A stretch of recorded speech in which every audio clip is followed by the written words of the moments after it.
할렐루야, 사랑하는 성도 여러분, 전재민 목사입니다. 오늘 말씀은 출애굽기 22장 1절부터 15절의 말씀입니다. 이 말씀을 통하여서 하나님께서 율법을 통하여 우리에게 주시는 은혜가 어떤 것인지 함께 알아가는 시간 될 수 있기를 간절히 바라고 소망합니다. 오늘 우리에게 주신 말씀 출애굽기 22장 1절부터 15절 말씀 함께 보도록 하겠습니다. 제 22장. 사람이 소나 양을 도둑질하여 잡거나 팔면 그는 소 한 마리에 소 5마리로 갚고 양 한 마리에 양 4마리로 갚을지니라. 도둑이 뚫고 들어오는 것을 보고 그를 쳐 죽이면 피 흘린 죄가 없으나 해돋은 후에는 피 흘린 죄가 있으리라. 도둑은 반드시 배상할 것이나 배상할 것이 없으면은 그 몸을 팔아 그 도둑질한 것을 배상할 것이요, 도둑질한 것이 살아 그의 손에 있으면 소나 나귀나 양을 막론하고 갑절을 배상할지니라. 사람이 밭에서나 포도원에서 짐승을 먹이다가 자기의 짐승을 놓아 남의 밭에서 먹게 하면 자기 밭에 가장 좋은 것과 자기 포도원에 가장 좋은 것으로 배상할지니라. 불이 나서 가시나무에 댕겨 낯간이나 거두지 못한 곡식이나 밭을 태우면 불러온 자가 반드시 배상할지니라. 사람이 돈이나 물품을 이웃에게 맡겨 지키게 하였다가 그 이웃집에서 도둑을 맞았는데 그 도둑이 잡히면 갑절을 배상할 것이요, 도둑이 잡히지 아니하면 그 집주인이 재판장 앞에 가서 자기가 그 이웃의 물품에 손댄 여부의 조사를 받을 것이며, 어떤 이런 물건, 즉 소나 나귀나 양이나 의복이나 또는 다른 이런 물건에 대하여 어떤 사람이 이르기를 이것이 그것이라 하면 양편이 재판장 앞에 나아갈 것이요, 재판장이 죄 있다고 하는 자가 그 상대편에게 갑절을 배상할지니라. 사람이 나귀나 소나 양이나 다른 짐승을 이웃에게 맡겨 지키게 하였다가 죽거나 상하거나 끌려가도 본 사람이 없으면은 두 사람 사이에 맡은 자가 이웃의 것에 손을 대지 아니하였다고 여호와께 맹세할 것이요, 그 임자는 그대로 믿을 것이며 그 사람은 배상하지 아니하려니와, 만일 자기에게서 도둑 맞았으면 그 임자에게 배상할 것이며, 만일 찢겼으면 그것을 가져다가 증언할 것이요, 그 찢긴 것에 대하여 배상하지 아니할지니라. 만일 이웃에게 빌려온 것이 그 임자가 함께 있지 아니할 때에 상하거나 죽으면 반드시 배상하려니와, 그 임자가 그것과 함께 있었으면 배상하지 아니할지니라. 만일 세낸 것이면 세로 족하니라.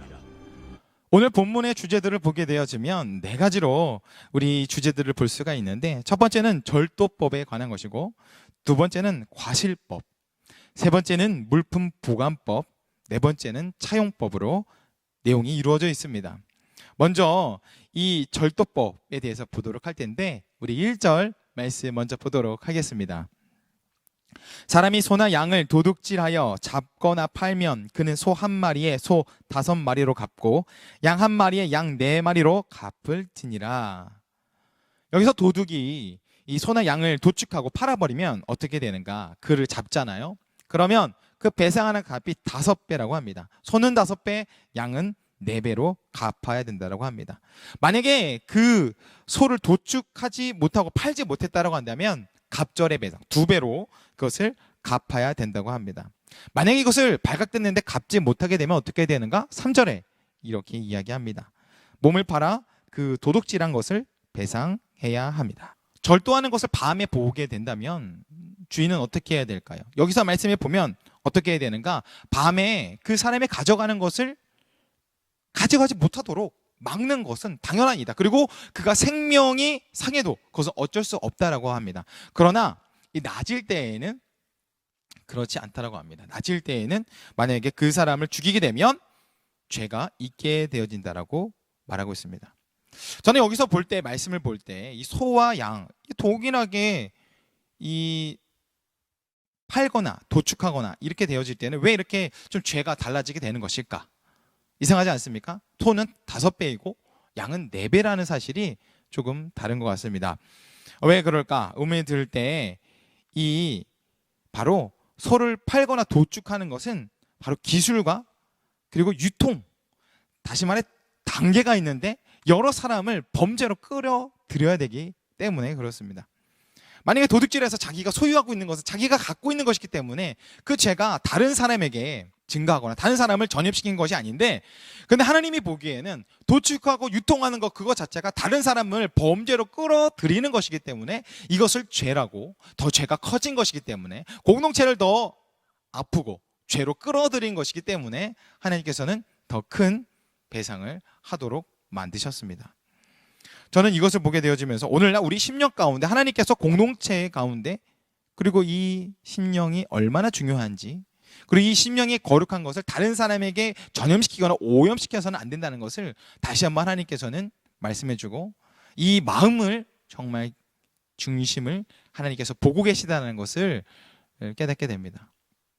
또 이어서 우리 가시벌브 보게 되어지면 5절의 말씀입니다. 사람이 밭에서나 포도원에서 짐승을 먹이다가 자기 짐승을 놓아 남의 밭에서 먹게 하면 자기 밭에 가장 좋은 것과 자기 포도원에 가장 좋은 것으로 배상할지니라. 여기 보면 남의 밭에 있는 열매를 만약에 훼손시킨다면 자기에게서 가장 좋은 것을 그 주인에게 주어야 한다는 것을 이야기하고 있습니다.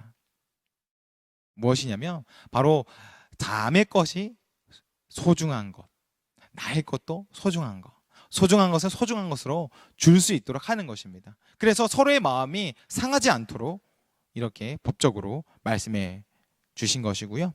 세 번째로 물품보관법이 있는데 7절의 말씀 보도록 하겠습니다. 사람이 돈이나 물품을 이웃에게 맡겨 지키게 하였다가 그 이웃 집에서 도둑을 맞았는데 그 도둑이 잡히면 갑절을 배상할 것이요.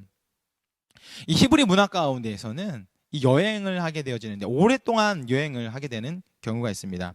그렇게 되면 돈이나 물품, 나귀와 소와 양, 이런 짐승들을 다른 이웃들에게, 신뢰하는 이웃들에게 맡기는 풍습이 있었는데, 그런데 이것이 만약 도둑 맞게 되어진다면 어떻게 해야 될까? 그럼 그 책임 소재가 있어야 되게 되는데, 만약에 도둑이 그것을 가져가고 그 도둑을 잡으면 당연히 그 도둑이 배상해야 되는 것이고, 만약에 도둑을 잡지 못한다고 한다면 어떻게 되냐면 그 이웃이 재판장에게 가서 조사를 받게 되어집니다. 그래서 조사를 받게 되어지는데 서로 의심하지 않도록, 신뢰를 잃어버리지 않도록 하는 그런 조사를 하게 되어지고, 그리고 재판에 판결이 나게 됩니다. 근데 만약에 이 맡겼던 자, 잃어버린 사람이 이것에 대해서 불복하게 되어진다면 어떻게 돼야 되냐면 바로 그 재판장이 철저한 수사를 통해서 그 판결에 대해서 나게끔 되어집니다. 만약에 내가 잃어버린 물건이 있는데 그 잃어버린 물건이 저 사람, 맡긴 사람의 집에 있습니다라고 해서 그 물건을 가지고 재판장에 가면 그 재판장이 이것에 대해서 조사를 해서 이 물건의 주인이 누구 것인지 분명하게 가리게 되고, 그리고 그 가리게 되어질 때 나타나는 책임도 이제 지게 되어지는 것을, 어떤 누군가는 반드시 지게 되어지는 것을 보게 되어집니다. 그리고 짐승을 맡겼는데 죽거나 상하거나 또 끌려가게 되는 경우에는 어떻게 해야 되는가라고 할 때, 만약에 이것을 본 사람이 없어요. 본 사람이 없고 어떻게 이 동물이 상하거나 죽게 되는 것을 본 적이 없다라고 한다면, 그러면 이 짐승을 맡았던 사람 있잖아요. 그 사람이 하나님께 맹세를 하는 겁니다. 하나님, 제가 이것을 손대지 않았습니다. 이것을 해하거나 죽이거나 이러지 않았습니다 라는 것을 맹세를 하면 배상을 하지 않아도 됐었고, 만약에 이 짐승이 맹수에게 쫓겨갖고 죽게 되면은 이 짐승이 죽은 맹수에게 상처를 입거나 맹수에게 공격을 당했던 그것들을 보여주게 됨으로써 배상을 하지 않아도 됩니다. 그런데 만약에 이 맡은 사람이 도둑질한 것이 이제 들통이 났다. 이 양은 이러잖아요. 하나님께서 말씀하실 때 양은 자기의 주인의 음성을 따라 반응하잖아요. 만약에 그것이 들통이 났다, 그러면 이것에 대해서 배상을 했어야 됩니다. 돈이나 또 물건, 짐승들에 대해서 도둑질하면 그에 따른 배상을 해야 되고, 또 그 맡긴 사람, 또 맡은 사람 간에 그 신뢰를 훼손하지 않는 그 범위 내에서 서로 지킬 수 있도록 하나님께서 이 사회 가운데 이 신뢰를 정말 중요하게 보시고, 그리고 서로의 지킬 것을 지킬 수 있도록 해주시는 것들을 보게 되어집니다. 저는 이것을 보면서 그리스도인으로서 하나님을 사랑하지 않는 사람은 없습니다. 그렇죠? 다 하나님을 사랑하고 하나님의 뜻대로 살려고 하고 이런 모습을 우리가 보여주는데, 근데 이웃들, 특히 세상의 안에서 우리가 세상에서 보여주는 모습들은 그렇지 않는 경우가 간혹 종종 있는 것 같습니다. 그렇게 되면 어떻게 될까? 우리 그리스도인의 신뢰가 많이 세상에서 그 신뢰를 잃고, 그리고 또 그런 이미지가 안 좋은 이미지로 바뀌고 있는 것이 오늘날 모습을 볼 때 사실인 것 같습니다. 이럴 때 우리 주님께서는 어떻게 말씀을 하셨냐면, 정말 이러한 율법을 통해서 우리 그리스도인들이 이 세상에서 보여주는 모습이 정말 신뢰할 수 있는 모습, 자기의 소중한 것들을, 만약에 상대방이 소중한 것을 잃어버렸으면 자기의 소중한 것들로 대신할 수 있고, 서로 상호간에 지켜야 되는 어떻게 보면 예의와, 그리고 또 그 안에서 지켜야 되는 그 그리스도인의 마음에서부터 나오는 그 자세, 그 모습들을 통해서 그리스도인은 청렴 결백하다라는 것을, 반듯하다라는 것을 하나님께서는 이 모습을 통해서, 말씀을 통해서 우리가 보여줘야 된다고 말씀해주고 있는 것 같습니다. 저는 이것을 통해서 다시 한번 깨닫게 되는 것은, 능력이란 것은 무엇일까? 거룩한 백성의 능력은 출애굽기 18장 21절에 이렇게 말씀하셨는데, 너는 또 온 백성 가운데서 능력 있는 사람들 곧 하나님을 두려워하며 진실하며 불의한 이익을 미워하는 자를 살펴서 백성이 위에 세워 천부장과 백부장과 50부장과 10부장을 삼아. 저는 여기서 주목해 보고 싶은 것이 바로 불의한 이익을 미워한다.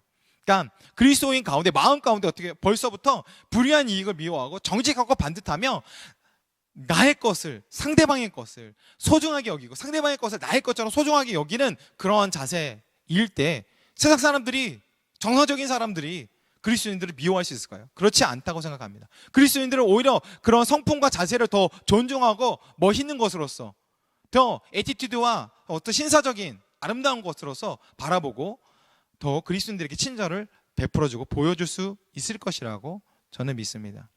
오늘날 우리 하나님께서는 바로 이런 모습을 통해서 우리 그리스도인들의 모습이 세상 가운데서도, 이웃들 가운데서도 선한 영향력을 보여줄 수 있는 모습을 우리에게 말씀해주고 있다고 믿습니다. 이어서 차용법인데 14절의 말씀 보도록 하겠습니다. 만일 이웃에게 빌려온 것이 그 임자가 함께 있지 아니할 때에 상하거나 죽으면 반드시 배상하려니와. 14절의 말씀을 보게 되어지면, 짐승의 주인이 있는 자리에서 이 짐승이 죽게 되어지면 물어주지 않아도 됩니다. 그런데 이 짐승의 주인이 없는 자리에서 이 짐승이 죽게 되어지면은 그 짐승에 대해서는 배상을 해줘야 합니다. 저는 이것을 보게 되어지면서 어떠한 것을 계속적으로 하나님께서 말씀해 주고 있는 것이냐면, 바로 하나님께서 이 사랑 가운데 신뢰성, 그리고 사랑 가운데 서로를 존중할 수 있는 그것들을 계속 끊임없이 이 법 가운데 만들어 주시면서 그 사회가, 그 공동체가 건강하게 자랄 수 있도록 하나님께서는 계속 말씀해 주고 있습니다. 저는 이것을 보면서 말씀이 떠오른 것이 있는데, 디도서 2장 9절의 말씀입니다. 종도는 자기 상전들에게 범사에 순정하여 기쁘게 하고 거슬려 말하지 말며 훔치지 말고 오히려 모든 참된 신실성을 나타내게 하라. 이는 범사에 우리 구주 하나님의 교훈을 빛나게 하려 함이라. 이때 당시에 그리스도인으로서 주인이 있고 종으로서의 그 신분이 있었습니다. 그런데 이 종들이 정말 다양한 모습들로 그 삶 속에서 나아가고 있었는데, 그런데 이 종들이 어찌해야 되는가? 그리스도인들은 너희들이 종일지라도 주인에게 잘해야 되며 신실하며 성실하게 너희들의 그 모습을 통하여서 하나님이 드러나도록 생활해야 된다라고 이야기해 주고 있습니다. 사랑하는 성도 여러분, 하나님께서는 이 말씀을 하셨습니다. 바로 너희들이 정말 그리스도인으로서 이 세상 가운데 아름다운 변화된 모습으로 살아내야 된다라고 말씀하셨습니다. 오늘과 우리가 살아갈 때 하나님께서 말씀해 주고 계시는 이 말씀, 우리의 가슴 깊이 새겨서 정말 이 세상 가운데서 세상이 이웃 삼고 싶은 그리스도인으로서 살아갈 수 있는 우리 모두 될 수 있기를 간절하고 소망합니다.